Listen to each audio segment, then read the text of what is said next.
Steve Gruber ready to fight for you from this foxhole of freedom, giving you better analysis and insight than anyone else, shining a spotlight into the darkness and trying to deliver the relentless pursuit of truth. That's what we do here every day. Here's 3 big things you need to know to start your day today. Number 1, Anthony Blinken has limped back to Washington after getting lectured like a schoolboy by Chinese President Xi Jinping and making it look like we are subservient to the CCP, and maybe we are. Number 2, the search for a tourist submarine dubbed now the Titanic II, or Dead October, now on its 4th day, and the outlook for its passengers is grim.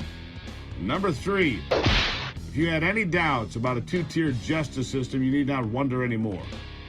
The DOJ announcing on Tuesday that Hunter Biden would be charged with 2 misdemeanors for dodging paying taxes on more than $3 million of unreported income back in 2017 and 2018, plus a felony gun charge that will be expunged if he can stay out of trouble for a few weeks. Compare that to the raid on Mar-a-Lago and the 37-count indictment filed against the former President Donald Trump just last week. Or maybe this is an easier comparison. How does it stack up to how the little people, the peasants, are treated by federal law enforcement and federal laws and federal prosecutors under similar circumstances? Well, you could ask rapper Kodak Black. Now, I don't know his music, but here's the story. He's a black man, 22 years old. He got chucked into prison for 3 years for the very same gun charge as Hunter Biden, which was being in possession of a firearm by a prohibited person.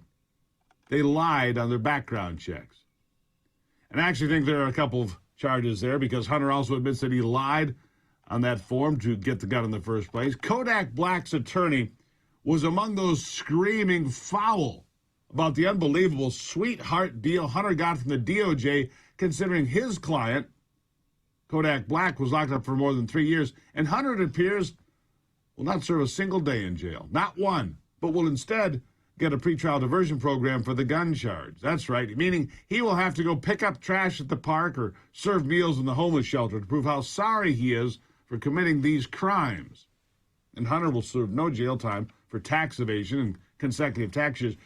Showing a pattern of illegal behavior because, well, there is no answer for that. In each year, 2017 and 2018, it appears he did not pay taxes on more than $1.5 million each year.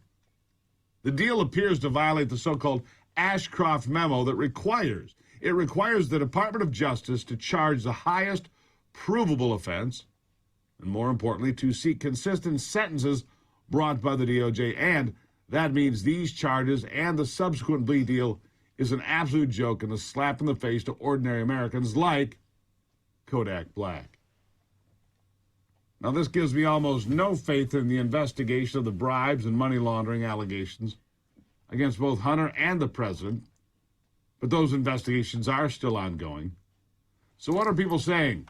Well, on the left, morons and hacks like Joe Scarborough and company at MSNBC are crowing that Hunter got a fair deal and Republicans are just whiners and complainers when it comes to this sort of thing. And on the other side, anger and resentment, because what we are witnessing is not acceptable. Catherine Herridge, who is actually a journalist alive in the wild, says the Hunter Biden deal is very controversial, and this may not be the end of the story at all. Listen.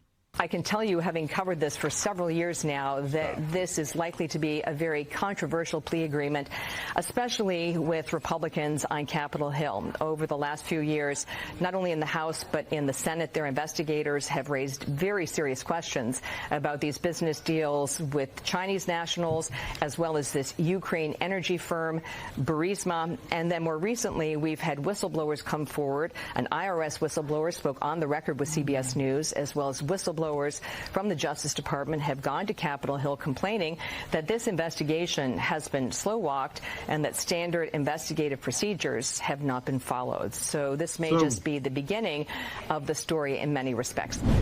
Could be the beginning of the story. So many guidelines, so many protocols, so many accepted standards of law enforcement ignored in this case.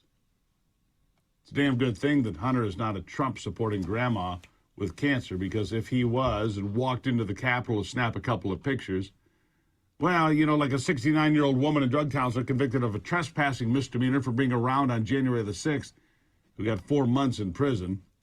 Nope, there's certainly not a two-tier justice system in America. It's just paranoid people screaming about conspiracy theories. They should be locked up, too.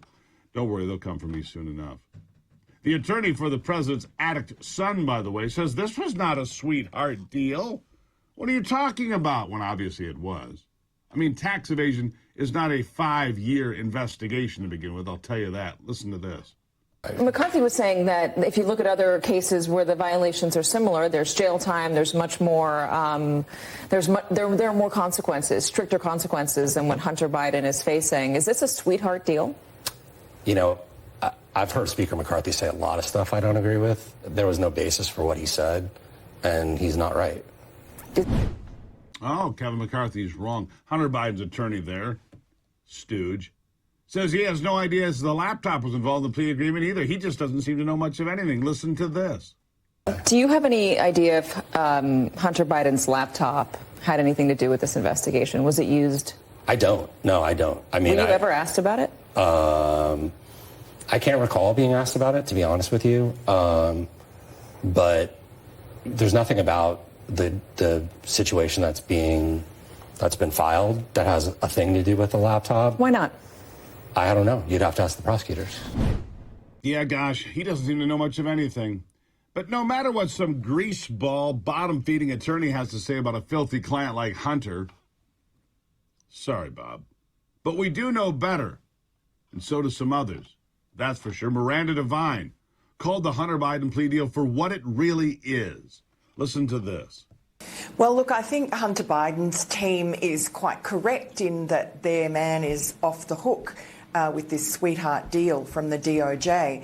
And look, you know, pardon me for being cynical, but I think trust in the DOJ and the FBI is at such depths that we can only look cynically at that statement that the investigation is still ongoing. In fact, that would be a convenient way to stonewall the Republican investigations. For instance, you know, if James Comer wanted to find out what did David Weiss's team in Delaware do with that FD 1023 form containing allegations that Hunter and Joe Biden had received $10 million worth of bribes from Ukraine.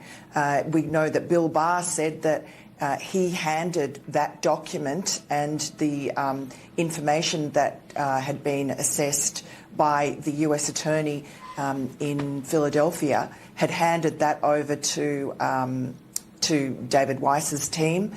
And so what was done with that? And I think there are a lot more questions to be answered. And of course there are, but they're going to hide behind it. It's still investigating. It's an ongoing investigation, which means KJP will stand at the podium and lie. Joe Biden will lie. Those at the Department of Justice will try to stonewall the House investigations of what's happening. But the bank records are there. The bank records are there. Chuck Grassley is on it. James Comer is on it. Listen, this isn't over yet, folks. It's a long way from being over. All right? We've got more about the Hunter Biden sham plea deal after this. Don't go anywhere.